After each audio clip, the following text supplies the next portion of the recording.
बिस्मिल्लाहिर्रहमानिर्रहीम नहमदुहु व नुसल्ली अला मुहम्मद रसूलुल्लाहि करीम।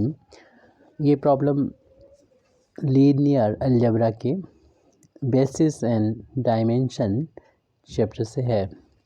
If W be a subspace of finite dimension space in vector space, then prove that dimension of V is equal to dimension of W if V is equal to W।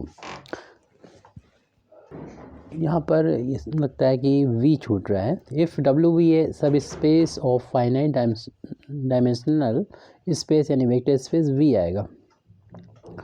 और उसके बाद में proof ये करना है कि dimension of V is equal to dimension W। If का मतलब होता है इफ़ एंड ओनली इफ़। इसका मतलब ये होगा कि अगर हम इसको ठीक माने, इफ़ के इधर लिखा हुआ है तो ये होगा, और इसको अगर हम लेके चलते हैं तो हमें ये प्रूव करना होगा।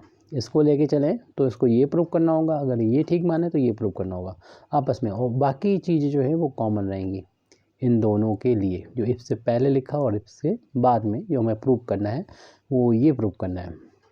तो हमें दोनों तरफ से प्रूव करना होगा। एक बार हम इसको गिवन मानते हुए इसको प्रूव करेंगे, दूसरी बार इसको गिवन मानते हुए इसको प्रूव करेंगे, दोनों साइड से होगा। और इससे पहले जो लिखा हुआ है यहाँ तक वो दोनों में यूज़ कर सकते हैं, यानी W को मानेंगे सब space finite dimensional space V का। तो इसको प्रूव करने के लिए सबसे पहले तो हम यहाँ पर मान लेते हैं, लेट कर लेते हैं। लेट यानी हम ये लेके चलते हैं और उसको इसके इक्वल प्रूव कर देते हैं। तो माना कि V इक्वल है W के। इफ़ के बाद वाले को अगर हम मानते हैं कि गिवन है तो हमें ये प्रूव करना होगा। तो ये जब V W के इक्वल है हम कह सकते हैं then every basis of V is also a basis of W। ये बात मतलब क्लियर है कि दोनों जब इक्वल होंगे, जब सेट ही इक्वल होंगे तो इनके बेसिस भी इक्वल होंगे, क्योंकि सारे एलिमेंट भी इक्वल होंगे, और जो इन एलिमेंट्स को बनाता है यानी इसके लिए बेसिस की डेफिनेशन को देखना होगा। तो बेसिस की डेफिनेशन ये होती है कि एक सेट होता है वेक्टर का और वो वेक्टर स्पेस में ही होता है, तो वो बेसिस तब कहलाता है किसी भी वेक्टर स्पेस का जब वो दो कंडीशन को सेटिस्फाई करे।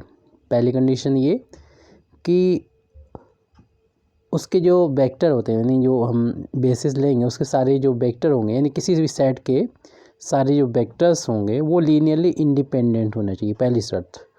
और दूसरी शर्त ये होती है कि जो भी हम वेक्टर स्पेस की बात कर रहे हैं उस वेक्टर स्पेस का हर एक एलिमेंट को हम एक्सप्रेस करके लिख सकें लीनियर कॉम्बिनेशन की फॉर्म में उस वेक्टर के उस सेट के जो एलिमेंट हैं यानी वेक्टर्स हैं उनके लीनियर कॉम्बिनेशन की फॉर्म में लिख सकें, या हम ऐसा कहें कि इस सेट के लीनियर स्पान वेक्टर स्पेस के इक्वल हो।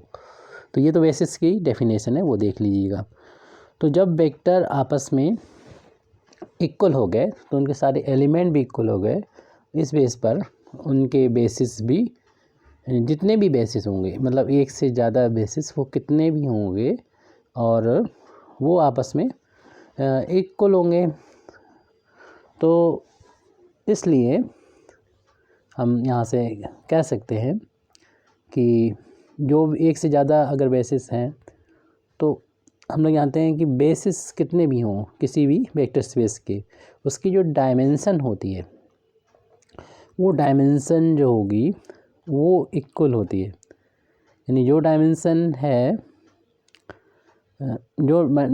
होगी जितने में एक से ज़्यादा बेसिस हैं तो हर एक बेसिस की डायमेंशन इक्वल होगी, और इसलिए W की जो डायमेंशन होगी वही हम कह सकते हैं V की डायमेंशन होगी। अगर V को पहले लिखा तो आप V को पहले लिख लीजिए, तो V की जो डायमेंशन होगी वही डायमेंशन होगी W की। तो हमने एक तरफ से ये प्रूव कर दिया है कि इसको अगर हमने सही माना है, यानी इसको हम गिवन माना है, तो इसको हमने प्रूव कर दिया।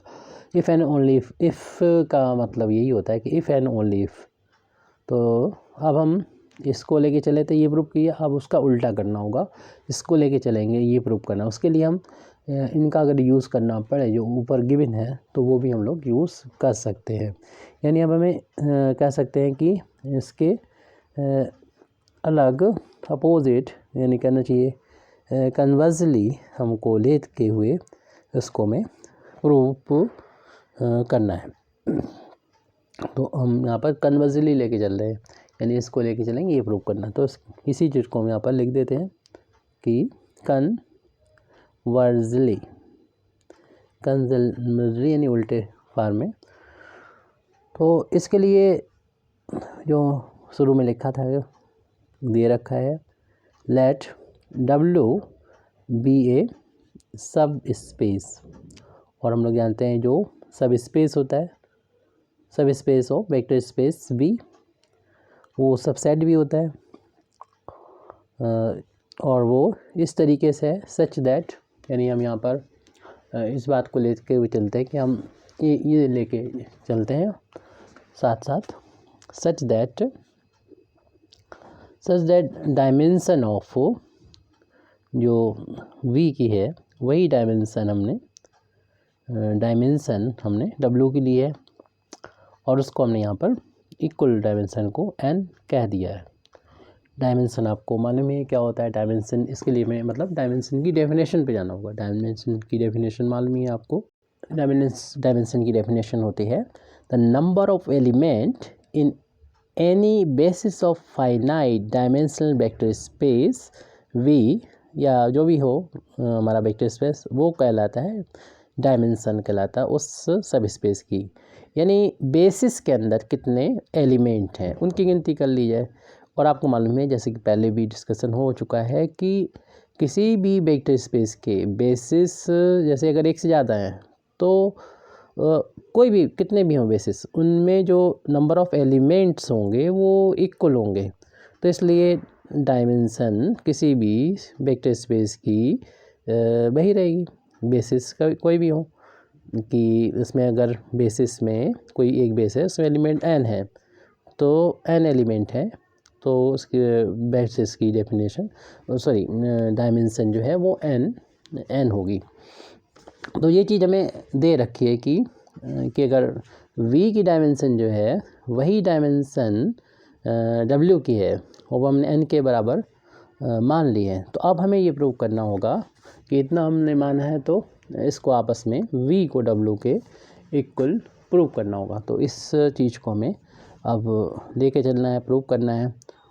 तो यहाँ पर हम इसके लिए एक बेसिस का यूज़ करेंगे, बेसिस को लेंगे, उस बेसिस को हम मान लेते हैं S के बराबर मान लेते हैं, जैसे कि हम यूजली बेसिस को लिखा भी करते हैं। तो इसी चीज़ को हम यहाँ पर लिख देते हैं। नाउ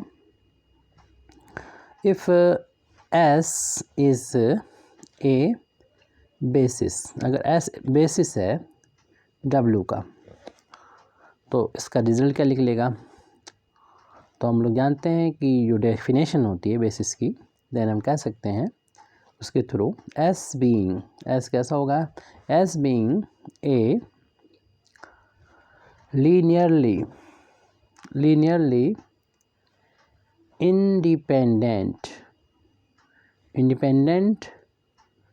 सबसेट ऑफ V क्यों लिया था, W में था, क्योंकि S जो एक सेट है वो W का सबसेट होगा और W खुद V का सबसेट होता है।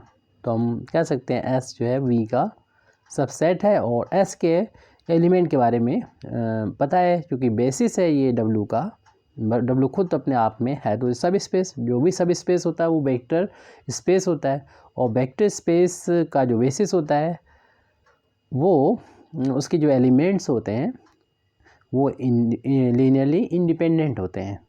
इसलिए हम कह सकते हैं कि एस जो बेसिस है डब्लू का, तो एस जो होगा वो लीनियर इंडिपेंडेंट सबसेट होगा वी का। ये यहाँ से हम लोग कह सकते हैं, इसको हमने कह दिया है वी। और इसमें कितना है कंटेनिंग, और इसके अंदर एलिमेंट कितने हैं कंटेनिंग एन वेक्टर, उसमें एन वेक्टर्स हैं जैसे कि हमने यहाँ पर मान रखा था उसके बेस पर।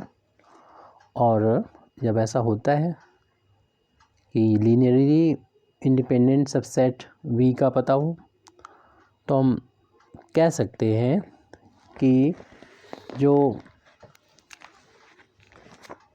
लीनियर स्पान होता है वो इस एस बी के बराबर होगा। और इससे पहले हमने जब माना था कि एस जो है वो बेसिस है डब्लू का, तो यहाँ से सीधा मतलब निकलता है कि जो है लीनियर स्पान एस का जो होगा वो डब्लू के इक्वल होगा। तो अभी लास्ट में जो आया है जो हमने अभी यहाँ से लिखा है उसका जो मतलब निकल रहा है उसके बेस पे कह सकते हैं कि लीनियर स्पान अगर हम एस का लेते हैं तो वो वी के इक्वल आ रहा है, ये लास्ट की जो लाइन है उसके बेस पर। और इसको हम इक्वेशन नंबर 1 डाल देते हैं। और जैसे कि हम यहाँ पर लिख चुके हैं, यहाँ पर इसके बाद ही अगर लिख लेते तो ज़्यादा अच्छा रहता, उसे इक्वेशन 1 डालते, इसको 2 डाल देते। अब चूँकि हम छोड़ के आए हैं, हमने इसका यूज़ नहीं किया है डेफिनेशन का, तो हम यहाँ पर लिख देते हैं दोबारा से। तो वाई डेफिनेशन ऑफ बेसिस, यानी एस बेसिस है डब्लू का, ये तो मतलब माना है, और डेफिनेशन के बेस पे हम कह सकते हैं कि एस का लीनियर स्पान जो होगा वो डब्लू के इक्वल होगा। इसे इक्वेशन नंबर 2 डाल दें। देख रहे हैं कि लेफ्ट हैंड साइड इक्वल है दोनों इक्वेशन की, तो राइट हैंड साइड भी इक्वल हो जाएगी। तो हम कह सकते हैं फ्रॉम इक्वेशन नंबर 1 एंड 2 से कह सकते हैं कि जो हमारा v है v इक्वल है w वेक्टर के। यही प्रूव करना है, यानी हमने कन्वर्सली जब हमने मान लिया कि डायमेंशन इक्वल है तो उससे हमने ये प्रूव कर दिया कि v और w भी आपस में इक्वल है। Thank you very much Indeed for listening me व आखिर दावाना अल्हम्दुलिल्लाहि रब्बिल आलमीन।